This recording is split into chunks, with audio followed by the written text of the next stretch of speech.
Good afternoon, everyone, and welcome to another weekly lunchtime lecture from us here at the Church's Conservation Trust. It really is wonderful to be talking to you once again on yet another Thursday. Today, we've got a real treat in store for you. We are joined by Professor Alec Ryrie from the University of Durham, who's going to be talking to us about the many meanings of the Church of England. Now, if you're joining us for the very first time, especially a warm welcome to you. Please do comment away and let us know where you're watching. If you have any technical problems, do let us know. You can either send us a direct message or comment. Do use the comment feature. But as is custom for these lectures, the first 10 minutes we dedicate to Church of the Week. So I'm going to pass you over to our Chief Executive, Peter Ayres, who's going to tell you more about Church of the Week after a very special, quick little video.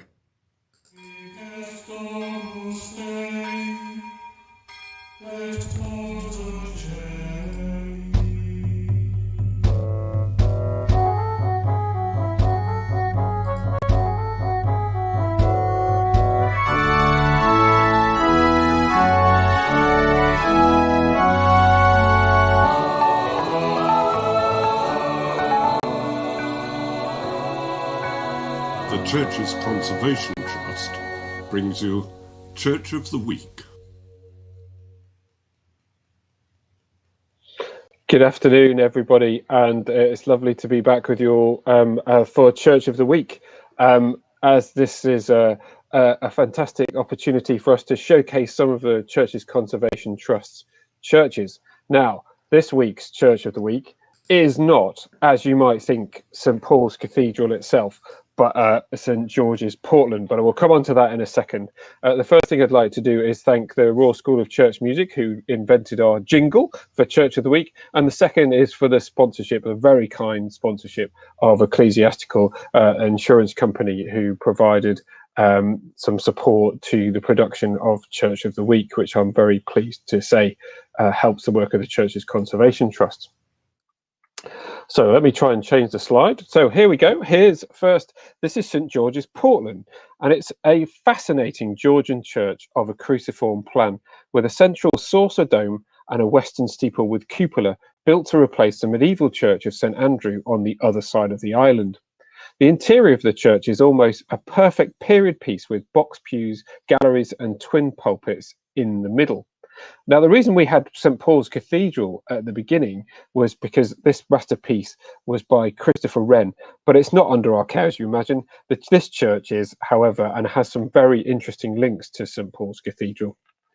St George's was designed by a local man of Portland, named in the records as its architect and master builder, namely Thomas Gilbert of this island, Gent, who died on the 25th of July, 1776, aged 70.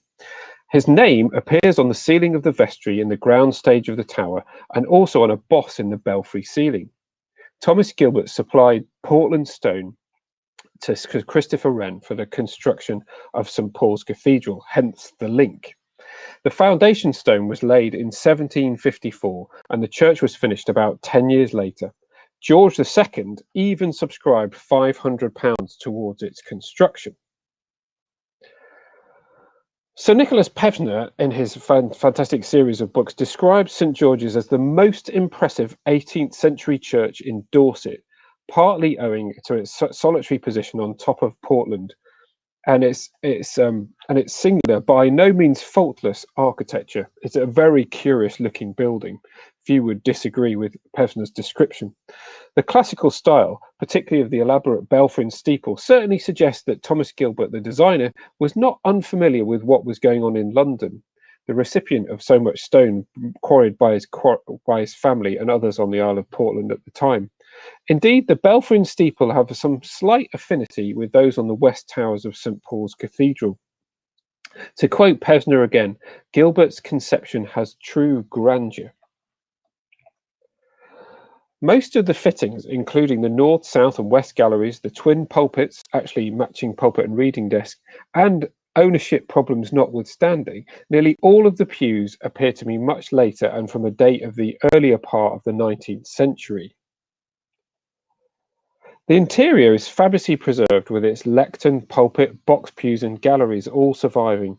It's definitely a preacher's church, with all the seating facing the twin pulpits, one reading the word, scripture, and the other for lengthy sermons. I have a fantastic picture of my children stood in these twin pulpits, sort of giving their own interpretation of that, which is great.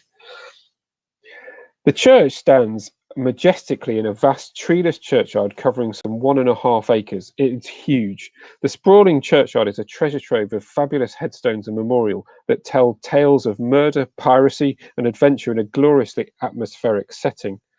There are inscriptions to Mary Way and William Lano, who were shot and killed in 1803 by a press gang, and Joseph Trevitt, an assistant warder at Portland Prison, who was murdered by a convict in 1869. There are also memorials on the walls inside the church, including one that commemorates John Penn, one-time governor of Portland and grandson of William Penn, who founded Pennsylvania and died in 1834. It is a breathtaking sight, and I would encourage you to go and visit this particular building. The view from the top is incredible. The churchyard's incredible, and there's nothing quite like this building. It is like nothing else we own. It really is unique. And fantastic. And there's still Portland stone being quarried underneath this building. In fact, it's so good that we actually take a rent from the quarrying that goes underneath the building as well to help support the work of the trust. Over to you, George. Thank you so much, Peter, for Church of the Week. That was a really, as you said, a gem in our care. And it was great a couple of years ago. I remember when we went and we did the steeplechase there. So we started our grand tour, dashing around the country from Portland. It was a great destination to start. So, Peter, there's some really exciting news for the UK from next week. The government are easing restrictions. Do you have anything to say to people about how they can go and visit churches and what we've put in place to make their visits as COVID secure as possible? Go and visit churches. That's what I say. Get out there. It's about time these buildings had more people in. We've kept a lot of our churches open over lockdown as we were able to, because they were places for prayer or silent reflection or personal reflection, which we were very proud that we were able to do. But now, as the world's opening up a bit, you've got the opportunity to go in. Each site will have some instructions about how to stay safe. Please do follow those, and do look on our website, because we have this fantastic campaign going at the moment for May, for going on some walks. Walk this May was the funny title we gave it on social media.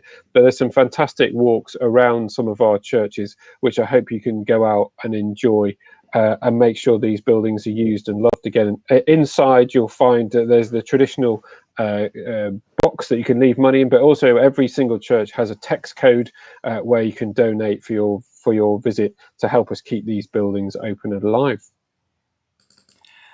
Thanks, Peter. And everyone, if you do go and visit our churches, please do, if you've got a mobile phone with you, a smartphone, take a picture, tweet it to us. So you can tweet to us at the CCT, but you'll just see I put up Peter's handle there, so at PeterEz on Twitter.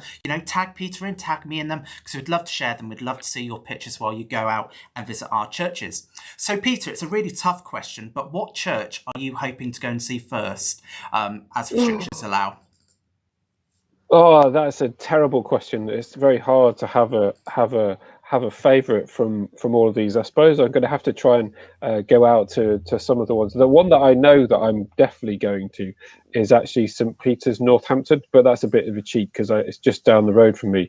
But it is the most incredible Norman building, and one of the finest Norman churches in the country, which is fabulous. But I'm very keen to get up to Holy Trinity in Sunderland, where we've got a massive project on site at the moment, which we're hoping to finish soon, and also St Swithin's in Worcester.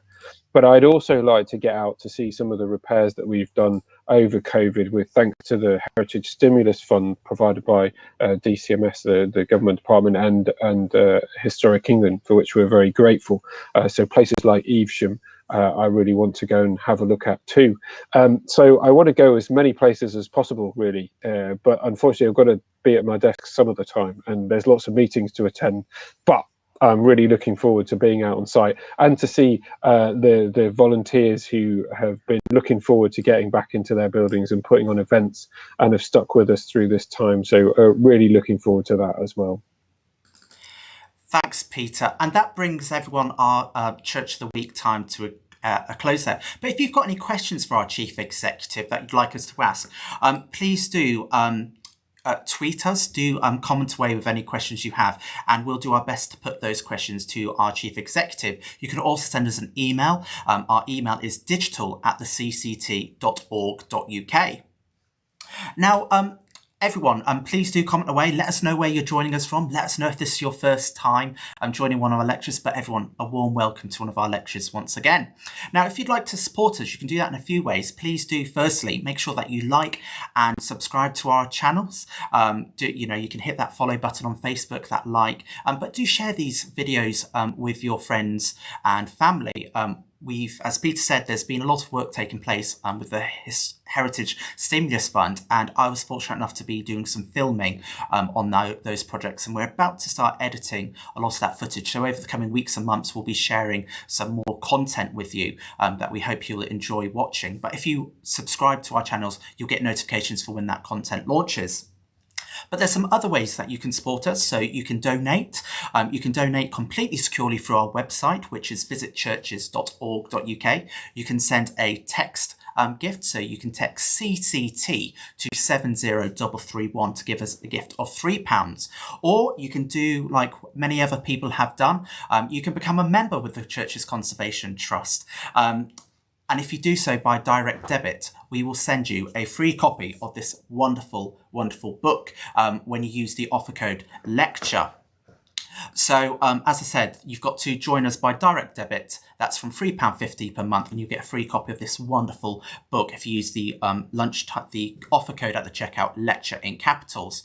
Now, we've been overwhelmed by the response we've had to this offer, and as a result of that offer, we've sold out of the books. We've commissioned a brand new print run of these books. They're being printed right now. We're going to be taking receipt of those in the next month or so, and we'll be posting these out, these free copies out to new members in August. But in the meantime, don't worry, because we will be posting out a welcome pack. You'll get our members magazine, which is fantastic, as well as news and updates about upcoming events, as well as links and invitation to our brand new member exclusive lecture. So we did our very first evening lecture on Monday. We had over 220 members turn up for that, which was fantastic.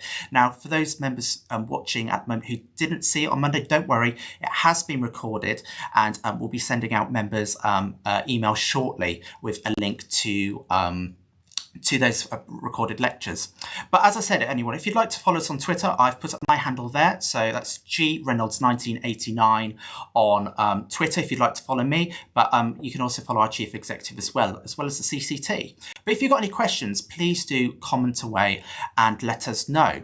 But I'm going to pass you back to Peter now, who's going to briefly tell you a bit of the work about the Church's Conservation Trust and why it's really important that you support us. For those of you who've not come along before, great to have you there. And for those of you who've been before, I know, and there's lots of members out there as well. Please do consider supporting us. If you're not, as you can tell, there are great benefits to joining us. Not only do you get that free book, but also access to another tier of lectures that are exclusive for our members too. But very importantly, we will be continuing our free lectures on a Thursday lunchtime, and hope for all those people it's become part of your pattern of work. It's great to have you here. Now, Church's Conservation Trust has been around since 1969, and our express role is to save historic places of worship that are no longer required for regular worship. And over that time, we've collected 356, and we take on 2 or 3 more each year. We've got another 2, we think, in the pipeline at the moment, which we're waiting to hear about whether they're coming to us very shortly. And there's no end of issues that need to be dealt with. It's interesting reflecting over the COVID period, because at the beginning, I think people were very concerned that a lot of churches were going to close. There was going to be a cliff edge and lots of things were going to happen. We don't know what's going to happen, but I think that the trajectory is that a lot of communities potentially across the country are struggling with caring for their highly listed, important historic churches. And really, we've been trying to find ways that we can best support communities use and love their buildings, because we believe these buildings are the most democratic of historic buildings. They're there for everybody, regardless of what you believe, where you come from, who you are, gender, sexuality, it doesn't matter. these buildings are here for you, and we really want to get the doors open and make sure that as many people can use and love them as we say before. But it does take money to do that. It's just a fact of life. We're buildings like this, they suffer from gravity. If there was no gravity, maybe it'd be easier to keep them, but they keep pulling things off these buildings, just gravity.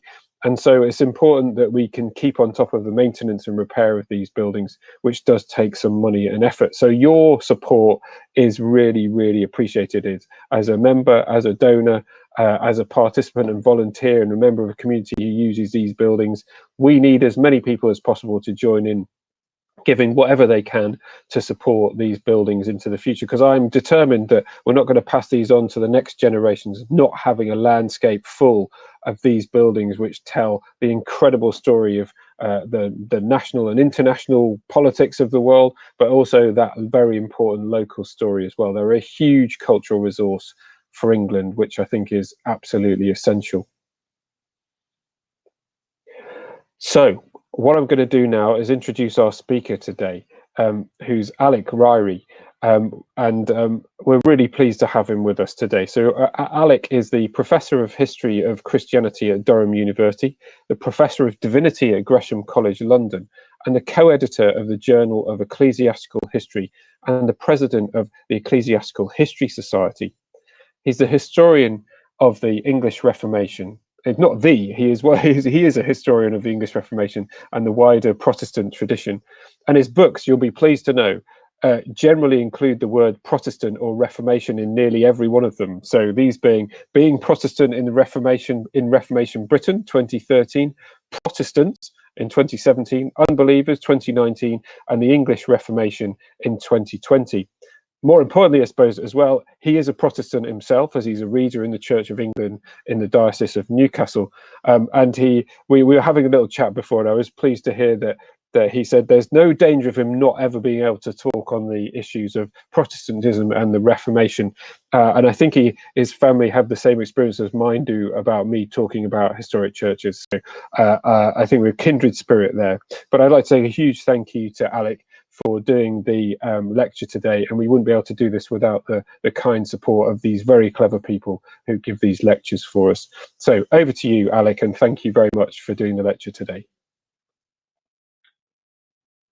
Well, Peter, thank you very much for the invitation and for the welcome. I'm going to share screen with you, so I hope this is going to, we practiced this beforehand, so it should all work smoothly. It's working for me, so I'm hoping if there's a problem at some point, someone will tell me. Okay, Henry VIII, as we all know, created the Church of England, or perhaps Elizabeth I did, or it was founded by Augustine of Canterbury in the 6th century, or by Irish missionaries in the 5th, or by Joseph of Arimathea in the 1st. If you dig deep enough, you find yourself in the sly conclusion that Seller and Yeatman offered nearly a century ago about where the Church of England came from.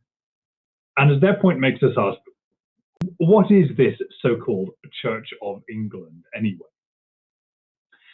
Nowadays, it's the name of a specific institution, and the label seems comfortably familiar, but maybe it shouldn't be. That title makes, in its unassuming way, quite a jaw-dropping claim. Not an English church, the Church of England. Now, maybe we don't take the implicit imperialism of that title very seriously anymore. It's just become the name of an ecclesiastical brand with accompanying logo. We don't hear it as a residual claim to define the country's religion any more than we hear a claim to the throne in the name Burger King. But the claim's there. The claim that this institution is more than just another denomination, that it is Ecclesia Anglicana, the definitive national church, which in some sense constitutes the religious life of England's Christian people. And that claim is, let's say, not self-evidently true. So I want to talk to you this afternoon about how that claim to be made and what lay behind it.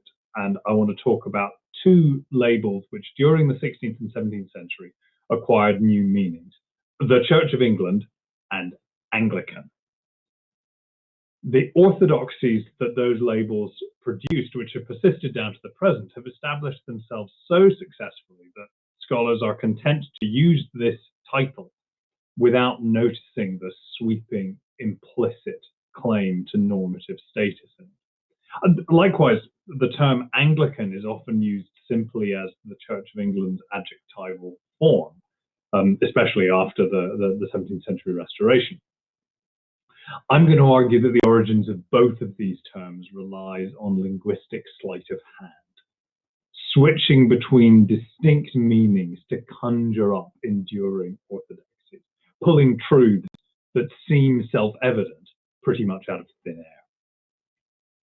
Okay, a little bit of medieval background. The English phrase, the Church of England, is not very widely used before the 1520s. The Latin near equivalent, ecclesia Anglicana, much more common, but that was found chiefly in formulaic terms such as the dating of documents at secundum consuetudinem ecclesia Anglicana, following the custom of the English Church.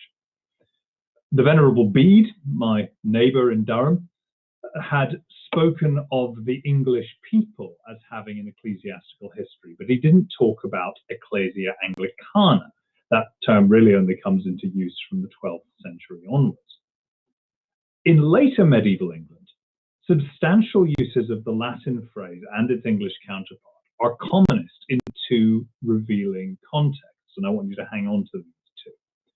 The first of them is in Magna Carta, whose first clause in all its variant versions opens with the stirring promise, in perpetuum quod Anglicana ecclesia libera sit, or, as the English edition of 1503 put it, perpetually that the Church of England be free, with all its rights and liberties. The second context is the cult of St. Thomas Becket, who was on occasion described as a martyr for the rights and liberties of the Church of England. The account of Becket in the Golden Legend even has him tell Henry II that I am head of the Church of England and am to you, Sir King, your ghostly father. Neither Henry II nor Henry VIII was wrong to see Becket as a problem. And the prominence of the phrase in these two contexts, Becket and Magna Carta, is not an accident. In most circumstances before the Reformation, the Church of England, and Wales, always the unspoken counterpart, was just not a very useful category of analysis if you wanted to do anything more complicated than dating a document.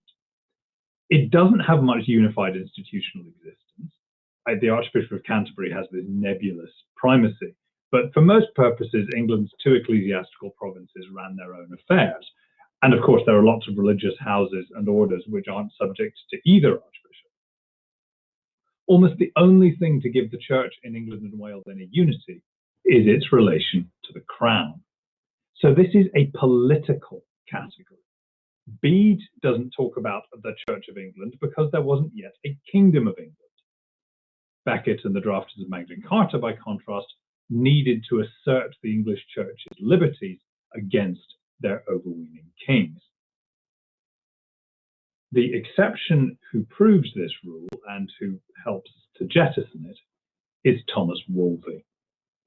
Blocked from ascending to Canterbury by the vexing longevity of Archbishop Wareham, Wolsey instead secured legatine powers for himself for the reformation of the whole Church of England in both its provinces. And the emphasis implicit in the text on that word whole, totius, signals not only that for once he, as Archbishop of York, trumped Canterbury, but that super-provincialism of this kind was a novelty, both jurisdictionally and politically. In previous centuries, English kings had seen legations, papal legations, as unwelcome interventions, but Henry VIII strongly supported this one. And it's of a piece with his and his father's steady extension of their control over the church. So ecclesia Anglicana, this phrase that had once been used to assert the limits of royal authority, is now being wielded by the king's fixer. And as his administrative reforms began to put down roots, the Church of England begins to acquire some institutional meaning. But it's in 1529, the year of Wolsey's fall, that this long-standing, newly revived phrase begins to be mobilized in the king's service. Henry's unresolved great matter, his hope to divorce his first wife, was festering into a suspicion that the English clergy as a whole were a gaggle of traitors, and his threats to settle the question by means of a national schism suddenly began to seem in earnest. In other words, only now did it suddenly become urgent to treat the English church as a unit. On the 9th of July, 1529, an English diplomat in Rome reported to Wolsey that he had warned the Pope against revoking of Wolsey's legatine commission. He said that he told the Pope that if this were done, your grace most clearly perceiveth also by that act the Church of England utterly to be destroyed, and likewise your person will be first. Events were proving right. 2 years later, the king was writing to Bishop Tunstall of Durham to answer his fears that, as Henry put it, we be minded to separate our Church of England from the Church of Rome. Tunstall will not have been reassured by that phrase, our Church of England, with the royal we. So the Church of England now, in some sense, belongs to the king. And by then, the phrase has suddenly become ubiquitous in the politics of the divorce, always in one very specific context. From early 1531, at the latest, the king is claiming with increasing vigor to be supreme head immediately under Christ of the Church of England. As Becket had hinted in the Golden Legend, the Church of England is only called into being by the prospect of its having a head. Now, this use of the term is a novelty, and it's a polemical one. The category, the Church of England, has got nationalistic overtones, which very much suit the king. Testimony to how well this worked comes from Archbishop Wareham of Canterbury, Wolsey's bedblocker, who in early 1532 discovered that there was a limit to how far he could bend his conscience in the king's service. Wareham was now facing an absurd charge of praemunire, of illegal submission to the Pope relating to the consecration of a bishop 14 years earlier. And Wareham prepared a blistering speech for delivery in the House of Lords, a speech which moved beyond the immediate charge against him to lambast the whole basis of Henry VIII's campaign against ecclesiastical jurisdiction. This is a speech he was never actually able to deliver, but it gives us a snapshot of this moment of the terminological struggle. It's dotted with reference to God's church, Christ's church, Holy Church, but he sedulously avoids the phrase, the Church of England. He does cite our pair of traditional bullocks, Thomas Becket, whom he calls a defender of Ecclesia Anglicana, and Magna Carta, which, as he says, guarantees the liberties of Ecclesia Anglicana. And when he then uses Magna Carta to protest, and this is in a speech which is otherwise almost entirely in English, he protests that Ecclesia Anglicana non habet libertates suas alaces, when the church hath not his liberty to consecrate bishops. It is plain that he is doing everything he can to avoid uttering the newly weaponized English words. But Wareham died, defeated later the same year. His successor, Thomas Cranmer, asserted at his consecration that his oath to the Pope would not prevent him from working to reform what he called Ecclesia Anglicanae. 2 years later, the Act of Supremacy recognized Henry VIII as the only supreme head in earth of the Church of England called Anglicana Ecclesia. The awkward phrasing is a reminder that this is still a neologism. Nobody knows quite what this Church of England is. The title is time-honoured, and that's why infusing it with new meanings was such an effective gambit. There used to be a historiographical convention for distinguishing the pre-Reformation Church in England from the post-Reformation Church of England. And that might be helpful, but the plain truth is that Church of England was a medieval usage. I think the point is that while as historians we might want to distinguish between the pre- and post-Reformation entities, Henry VIII's regime was actively trying to obscure that distinction. The phrase Church of England had a medieval pedigree, and it was helpfully ambiguous.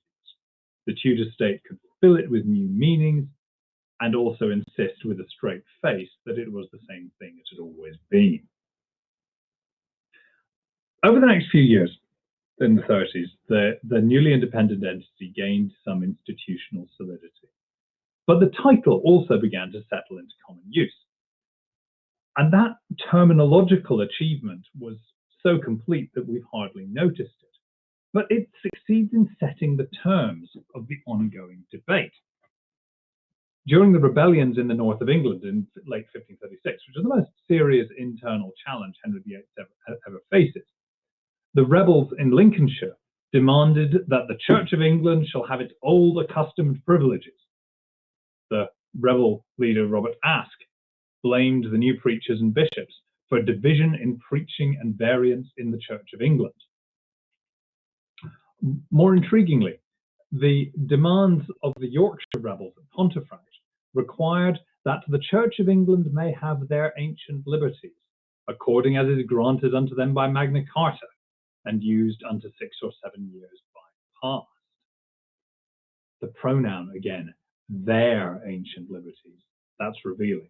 So from the rebels' perspective, the Church of England was neither it, single institution, nor was it us, the whole body of the realm. It's them, in other words, the clergy.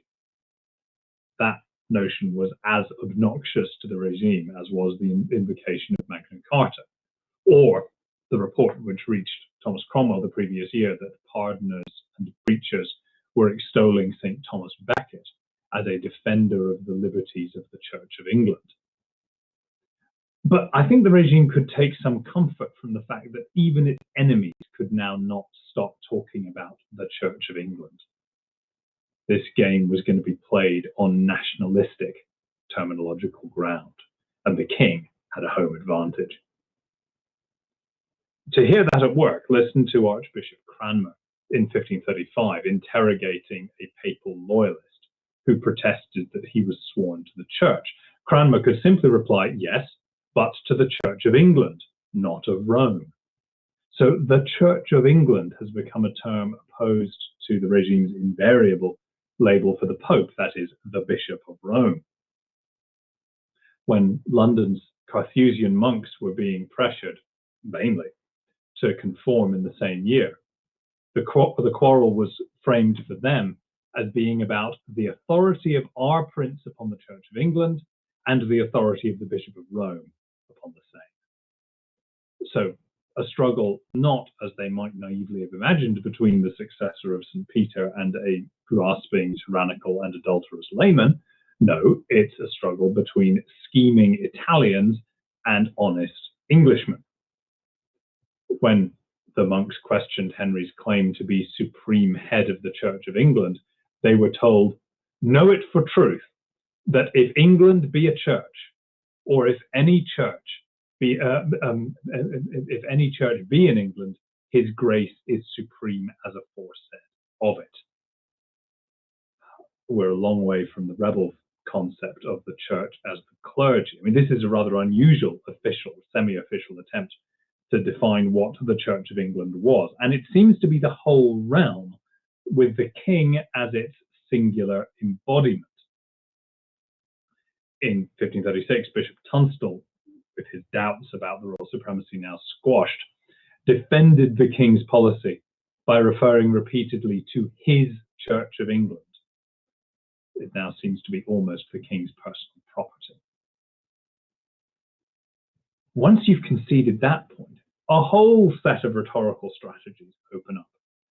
How are you going to dare gainsay the recommendation made in a policy paper in 1535 that in dealing with matters of controversy, all preachers should follow and cleave unto the consent and laudable custom of the Church of England?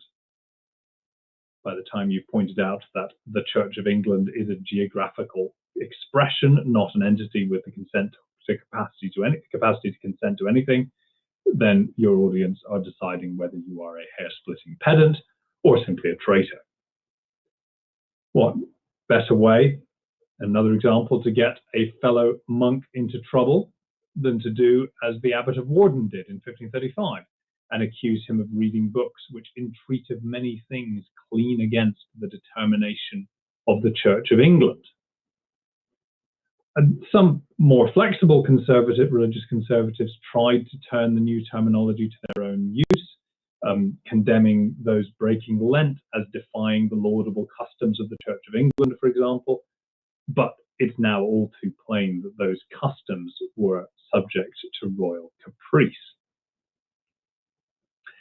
Even so, hints were already emerging that this Church of England was neither a geographical expression nor an extension of the king's will, but an entity marked, maybe even defined, by its practices, its ceremonies, and its doctrines. Appeal to the church's customs and usages had real power, even if they were aimed at a moving target. In 1538, an unnamed Irish gentleman reportedly promised the Pope that much of Ireland was ready to rebel, because he said they will not have their governance after the order of their Church of England, against the holy order and commandments of the Holy See Apostolic. This time the possessive is being used as a distancing device. Their Church of England, which is not the true ecclesia Anglicana. It is a sect pretending to that name.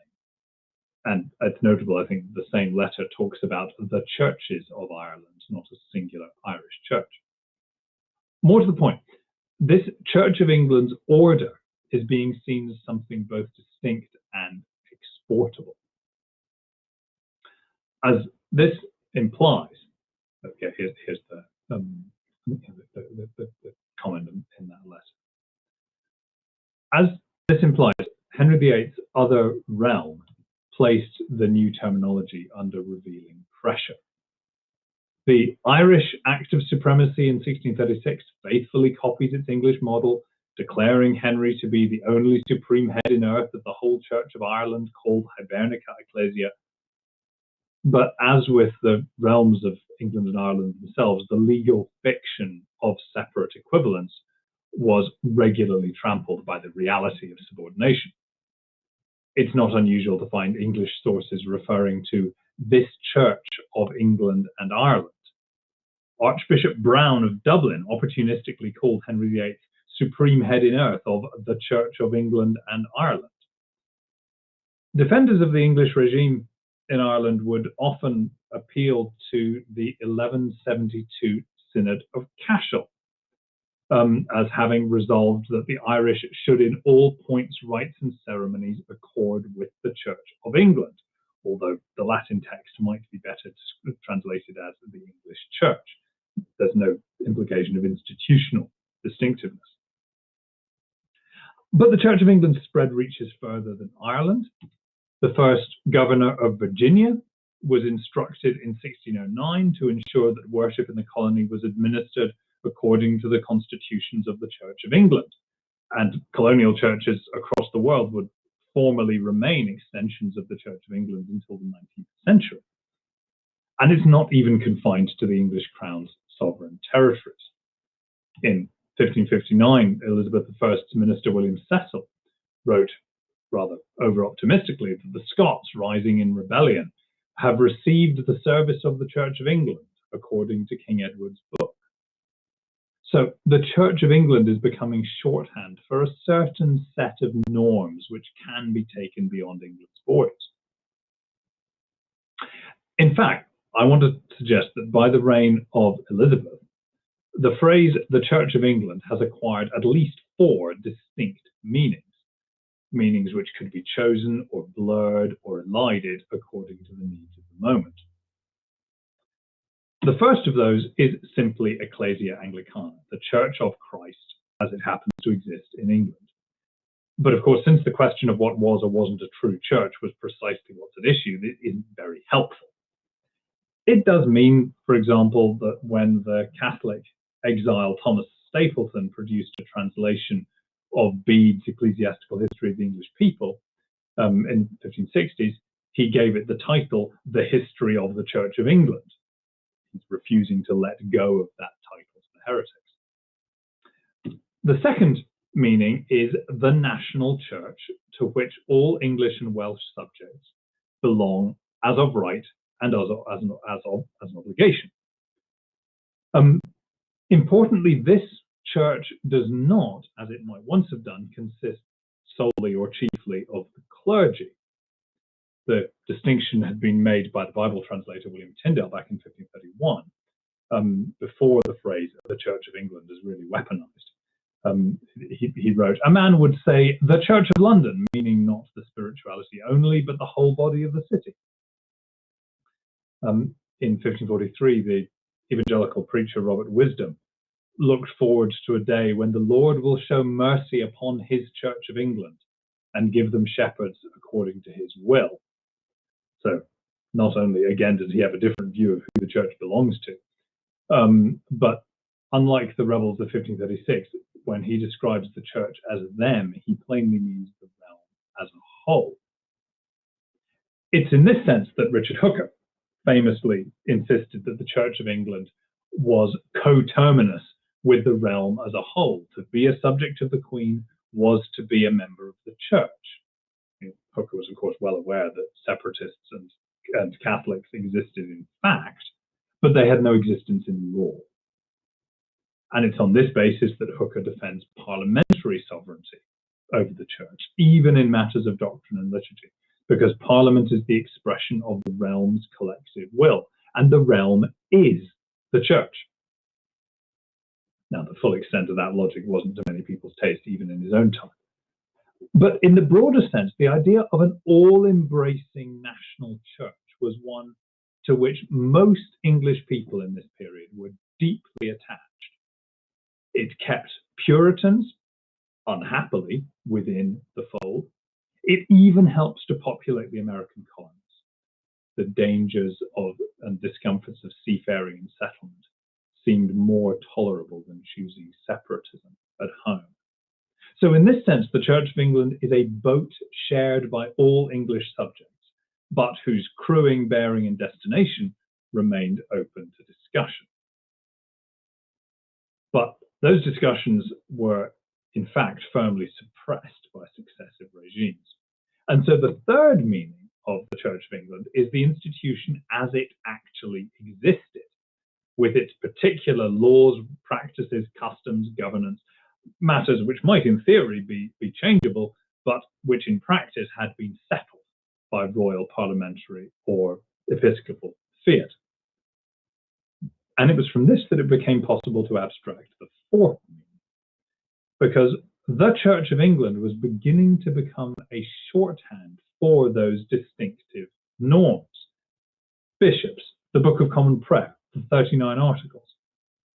And the remainder of the story I want to tell you is how that fourth meaning came out into the open and acquired a life of its own and a name.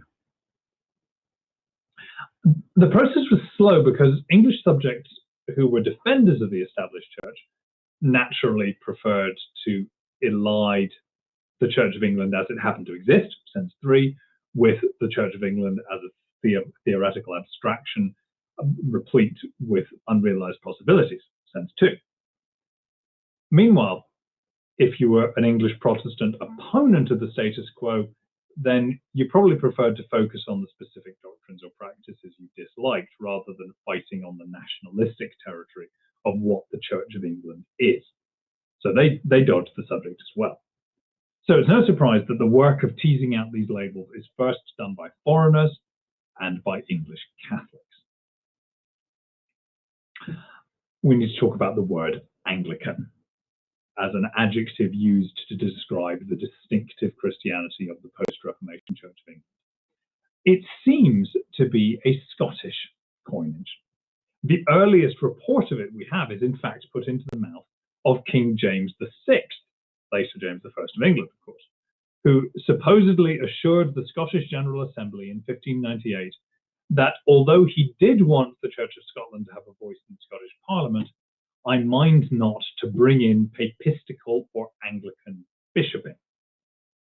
Now, we owe this report to the tub-thumping Presbyterian historian David Calderwood some decades after the event.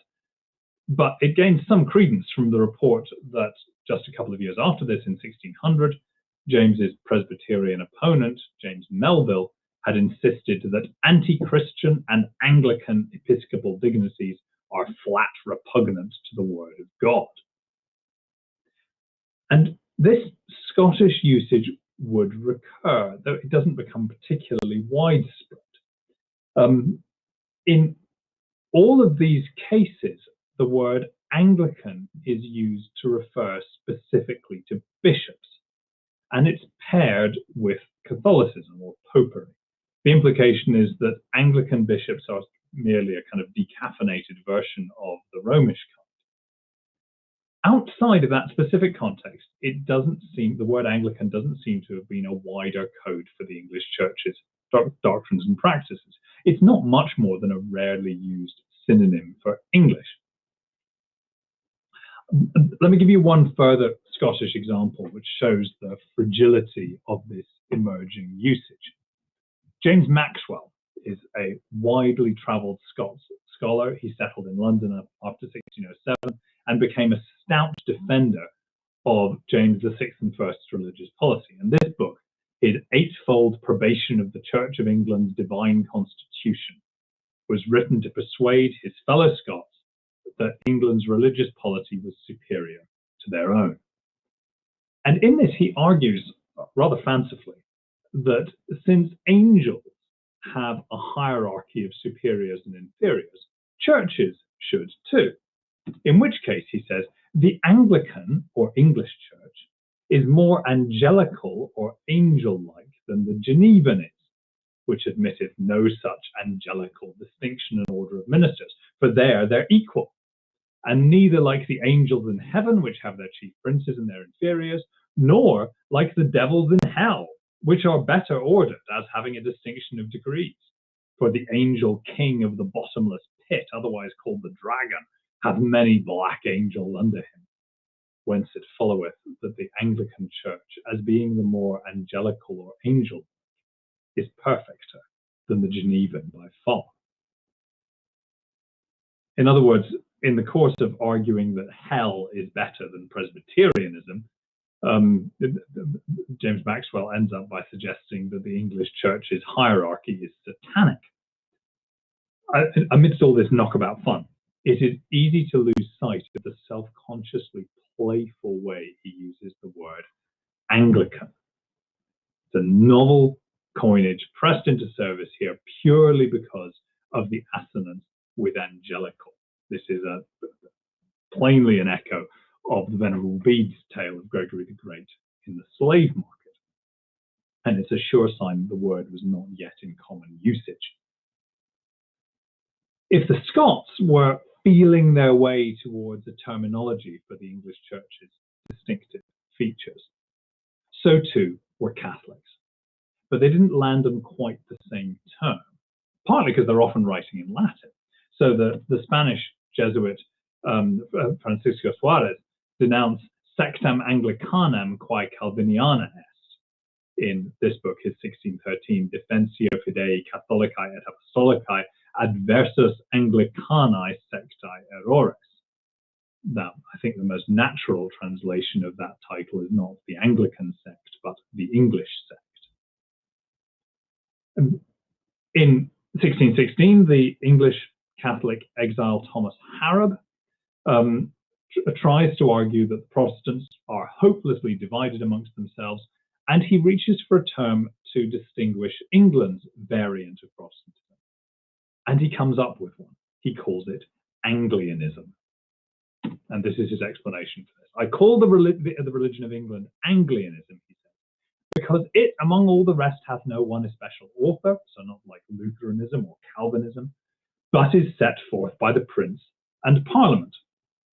And he characterized it as a messy compromise between Luteranism and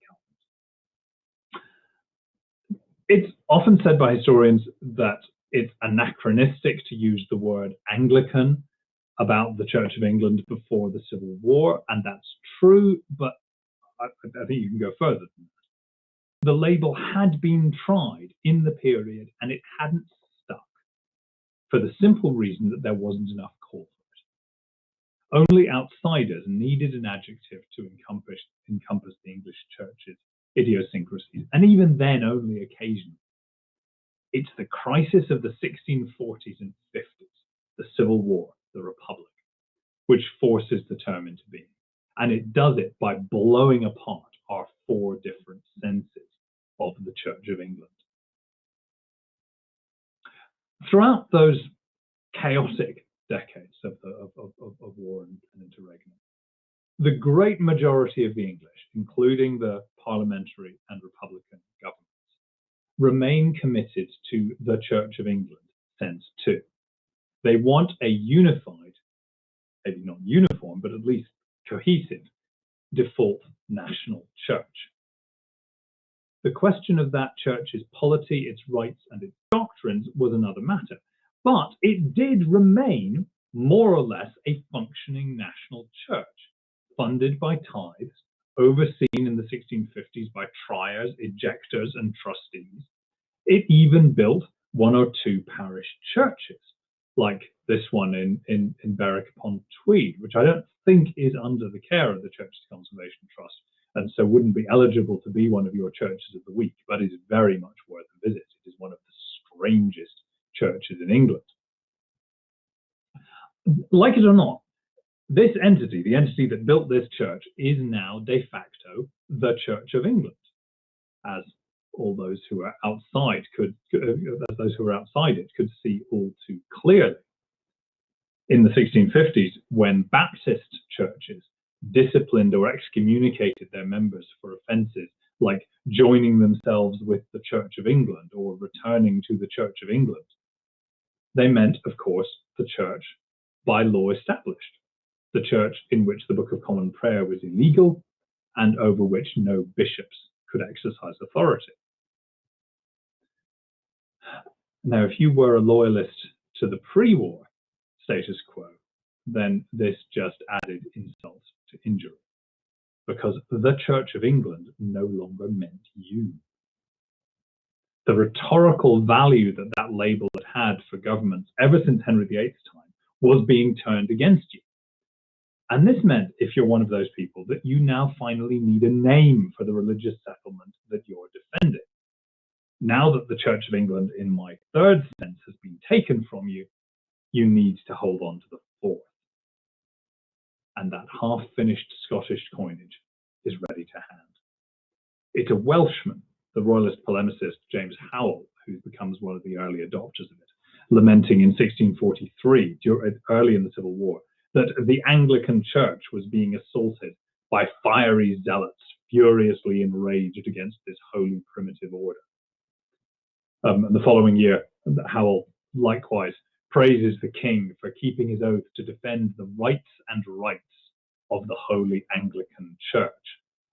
Rights and rights is a very felicitous phrase, pairing that old idea of the liberties of the Church of England with the ceremonial of the prayer book.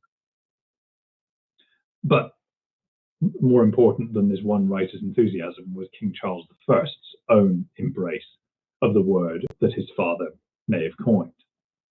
His 1644 declaration to the foreign Protestant churches defended the Reformed orthodoxy and legitimacy of what he now called this most holy religion of the Anglican Church.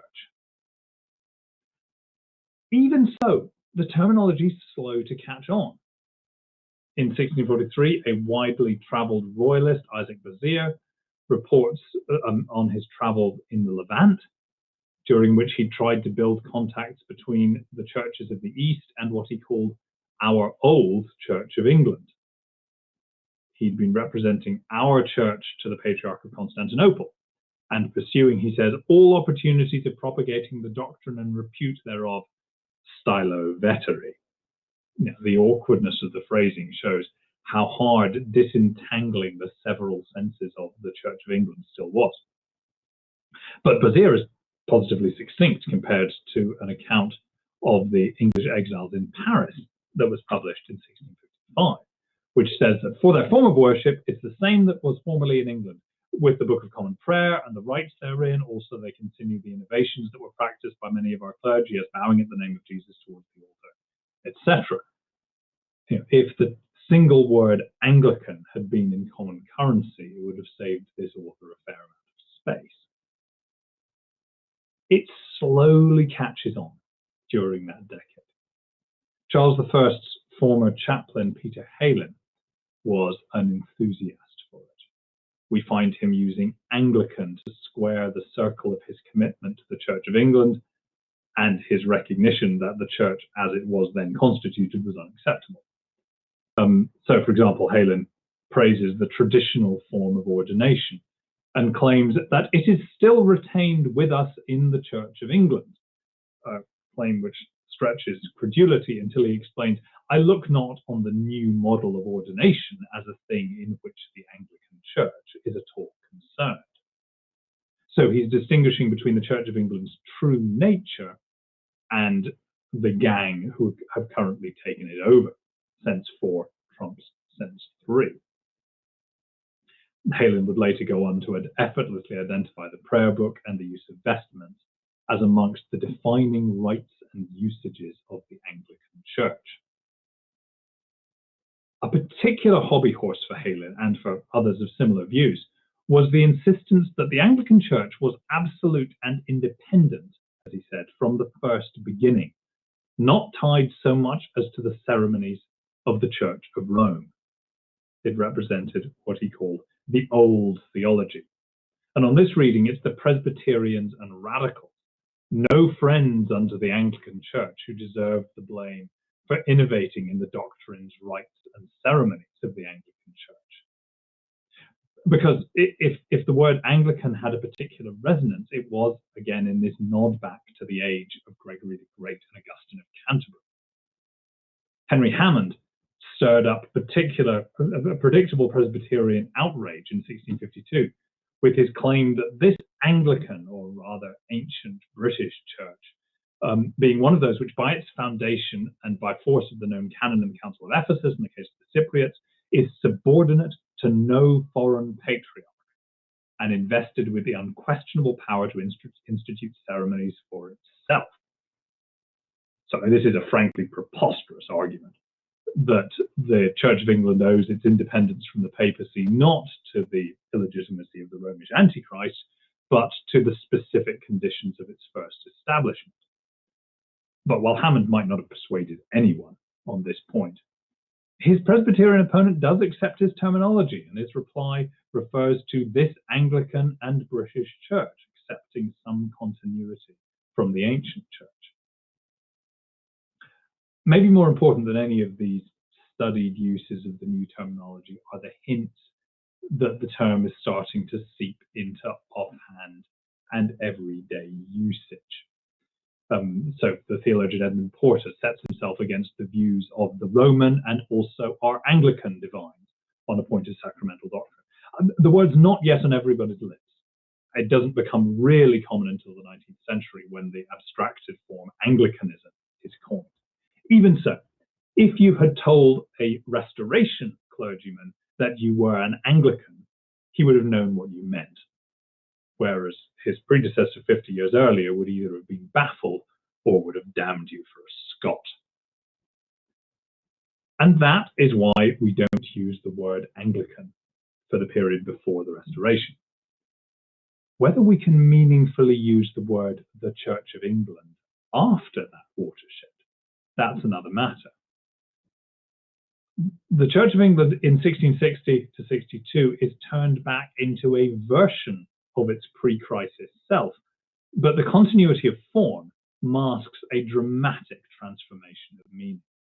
Its liturgy and polity had originally been designed by Archbishop Cranmer and the Elizabethans to foster unity, simultaneously spurring laggards and bridling enthusiasts so as to keep as many of the people as possible within this one institution.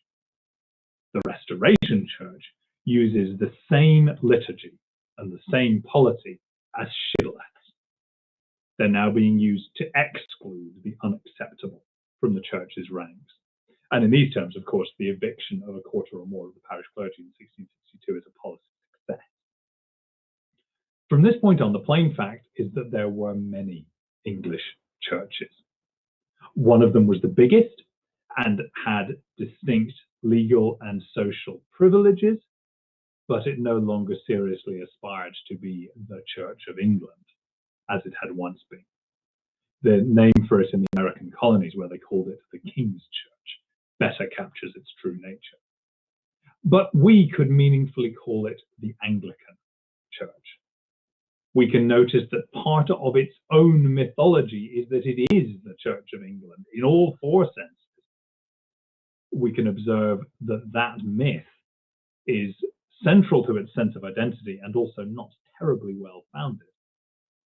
And we can recognize it for what it is, namely the largest of the new sects and denominations which arose from the age of the English Civil War.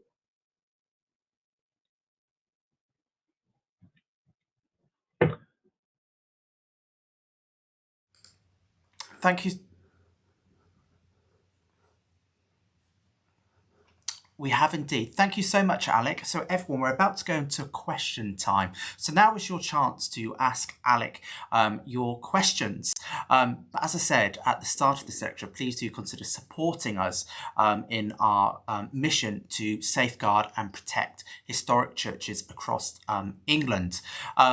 I'm really excited because during this lecture, I've had 2 emails coming about 2 more lectures that we're about to release details of. So the first one is by author and historian Rosemary Hill. She's going to be doing a talk for you on Pugin. And the second one, which we're really particularly excited about, is going to be from our former chairman, Lloyd Grossman, who has written a book on Bernini, the popes, and Rome and the Eternal City. So do join us for that lecture. I'm going to post details later on about those future lectures. But as I said at the start of the lecture, if you'd like to become a member with us, we've got a special membership offer running at the moment. So I'm just going to load the details on the screen here.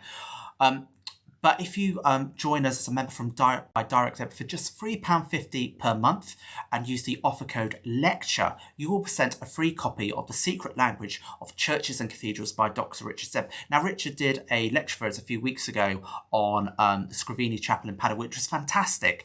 And this book talks about that. So you get a free copy of this, and this will be delivered to you in August. Now we're going to go into lecture time. Not lecture time, into question time. So without any further delay, let me dive in. So Alec, we've had a few questions already coming in. So the first one that we've had come in is the Sapir, I'm hoping I'm saying this right, the Sapir-Whorf hypotheses.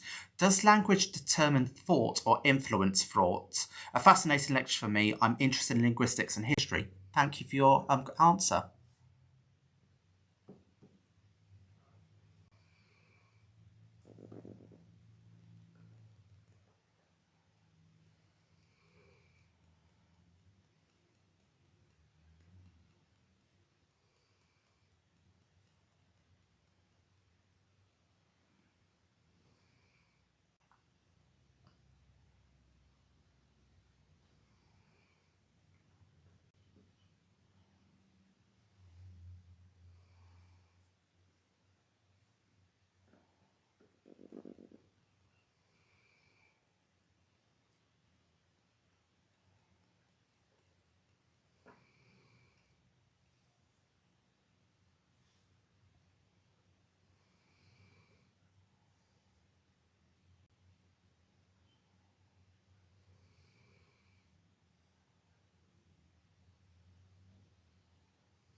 their acknowledged loyalty to the king to the loyalty to the church which they professed.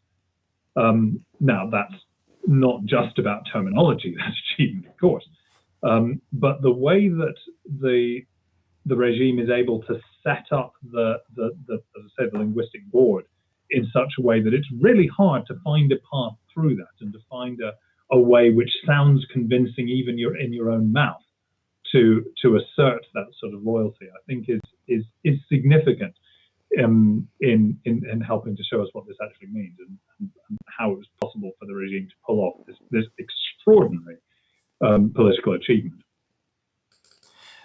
Thank you, Alec, for that answer there. And another question that's come in is, setting the politics aside, if possible, have we not seen a contemporary example of sleight of hand around the use of the term Brexit in the past few years by differing administrations according to political imperative at particular points in time?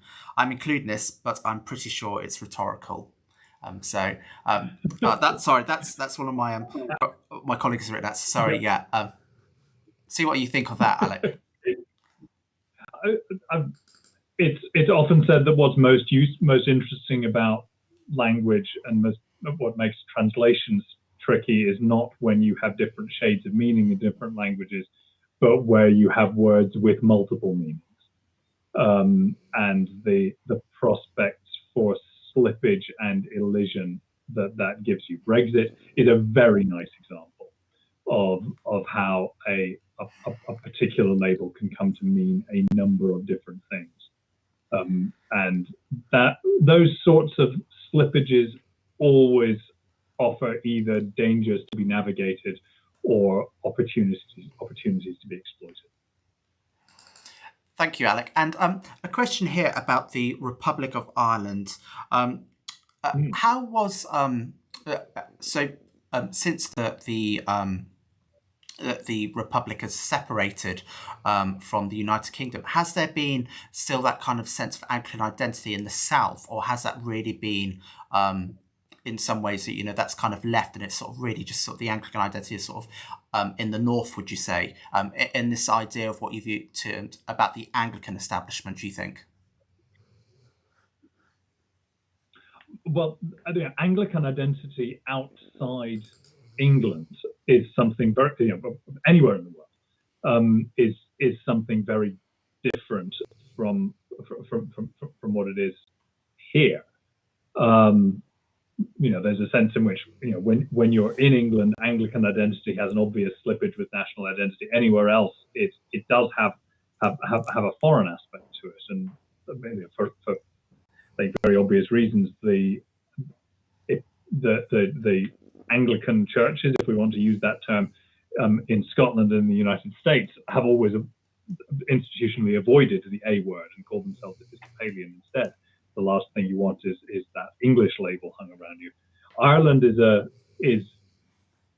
obviously has a distinct and tangled historic relationship with England.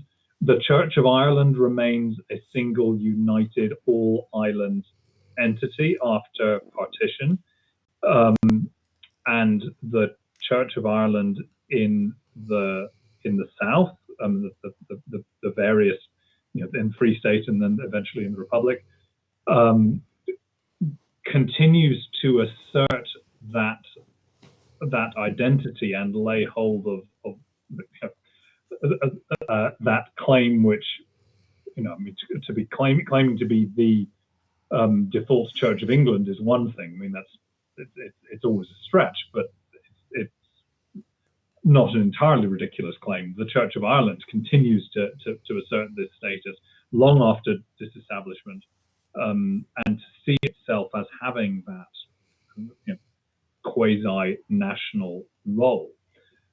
Quite how that has played out in modern Ireland, you would need somebody who knows more about modern Irish ecclesiastical affairs than I do. But it seems to me still an unresolved issue, a legacy of the colonial past there, which is still rumbling on. Possibly, Anglican is going to become one of those words like Bohemian that has simply lost, in much of the world, loses any sense of the geographical specificity that it once had. I suspect not. And what are your thoughts? And you've mentioned there about establishment and disestablishment from the state. Do you think the future for the Church of England as being the established Church of England, do you think that its days are numbered? The establishment of the Church of England is one of those phenomena, like the survival of the monarchy in Australia and New Zealand, or indeed the survival, increasingly starting to look like the survival of the Anglo-Scottish Union, in the sense that it's not an arrangement that anybody would want to create now, but it's remarkably difficult to get rid of. It is so entangled with all sorts of features of English law and of the British Constitution. So my suspicion is that there will not be a sort of grand moment of disestablishment. I don't think anybody cares about it enough to go to all the immense trouble that would involve. It would not surprise me, though, if the establishment were to be pared down even further than it has been already, and we would see various aspects of it sliced away. I mean, the most obvious and probably the most tenuous part of the establishment at the moment is the survival of the bishops in the House of Lords, who have held on by the most sort of masterful feat of inertia for centuries after there was serious talk of removing them. But if anybody does ever succeed in imposing a viable reform on the House of Lords, surely the bishops are going to be the first ones to go. Thank you, Alec. And I think that brings our question time to an end. So everyone, thank you so much for joining us today. And thank you so much, Professor Alec Ryrie, for giving this fascinating lecture today. Everyone, I'm aware that there's been a slight glitch on Facebook today, and we're investigating what's gone on there in regards to the chats. But if you've got any feedback or anything like that, please do use that DM feature or continue to use the chat box, and we'll monitor that once this live stream has finished. We'll keep an eye on that over the coming days and weeks. Now, there are lots of more lectures coming up, so do keep an eye on our Facebook page, where you can, later on today, as I said, I'll be posting details of 2 additional lectures coming up. But we've got some really great lectures planned for you over the coming weeks, so do keep your eyes out for that. And as we said at the start of this lecture, as restrictions are eased next week, do go out and visit those historic churches, and particularly historic churches in our care which are near you. And you can find the nearest church to you which is in our care on our website, which is visitchurches.org.uk. Now, that brings us to the end of another Thursday lunchtime lecture. So if you've got any questions or any feedback, please do send us a message. But thank you everyone for joining us for yet another fascinating lecture.